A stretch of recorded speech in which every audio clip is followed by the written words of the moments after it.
उत्तराखंड के पशुपालन मंत्री सौरभ बहुगुणा ने कहा कि निराश्रित गौवंश के संरक्षण के लिए सरकार ने ठोस कदम उठाया है। उन्होंने कहा कि जब से उन्होंने पशुपालन मंत्री का चार्ज लिया तब से निराश्रित गौवंश के लिए कदम उठाते हुए उनके लिए प्रतिदिन 80 रुपये खर्च करने का प्रावधान किया है। उन्होंने कहा कि गौवंश को लेकर सरकार गंभीर है। गौशालाओं के निर्माण को लेकर विभाग ने बजट जारी किया। अब गौवंश को लेकर सरकार लेकर कड़ा कानून लाएगी और गौवंश को सड़कों पर छोड़ने वालों के खिलाफ कड़ी कार्रवाई होगी। उन्होंने कहा कि गौशालाओं की लापरवाही के जो मामले सामने आए हैं उन पर सख्त कार्रवाई भी की जा रही है। आज प्रेषित करी गई है सीबीओ और डीएम के माध्यम से। देखिए, मैंने कल सदन में एक बात बोली और मैं प्रेस के बंधुओं को बहुत सम्मानित हमारे प्रेस के बंधुओं को के माध्यम से जनता को भी बताना चाहता हूँ कि गौ सदन गौ जो हमारा एनिमल हस्बेंड्री विभाग है, हमारा काम जो है, हमारी जो गौशालाएँ रजिस्टर्ड गौ सेवा आयोग से हैं, उनमें भरण पोषण का काम करना है और उसमें हमारे जानवर स्वस्थ रहें वो देखना है।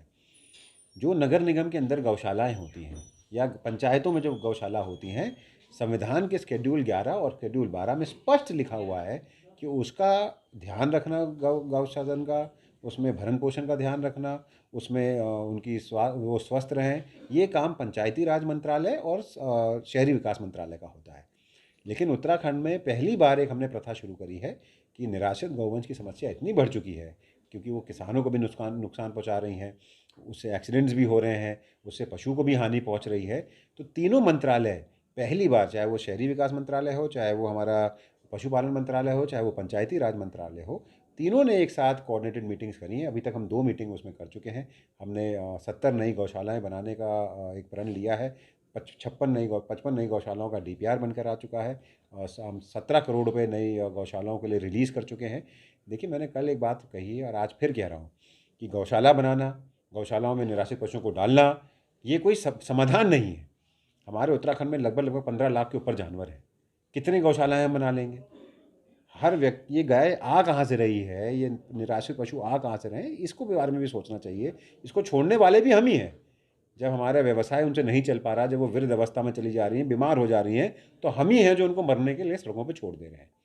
तो जब तक इंसान अपनी मानसिकता नहीं बदलेगा, जब तक उत्तराखंड के लोग ये नहीं मानेंगे कि गाय हमारी माता है, हमको इसका ध्यान रखना है। हमारा 80 रुपये करने का प्रतिदिन प्रति जानवर लक्ष्य यही था कि कहीं आदमी को वृद्ध अवस्था में जब जानवर चला जाए तो बोझ ना लगे। तो कहीं न कहीं व्यक्ति को खुद अपनी सोच बदलनी पड़ेगी। सरकार निराश्रित पशुओं को लेकर चिंतित है और मैं आपको विश्वास दिलाता हूँ, आपके माध्यम से सभी उत्तराखंड के देवतुल्य जनता को विश्वास दिलाता हूँ कि हम बहुत जल्द गौशालाओं का निर्माण कराएंगे और ये इन 27,000 जानवर जो हमारा एस्टिमेट है सड़कों पे हैं, इनको हम उठाएंगे, इनको हम निराश्रित पशुओं को आसरा देंगे। लेकिन क्रूरता थोड़ा कम करें और जानवरों को सड़कों पे मरने के लिए ना छोड़ें।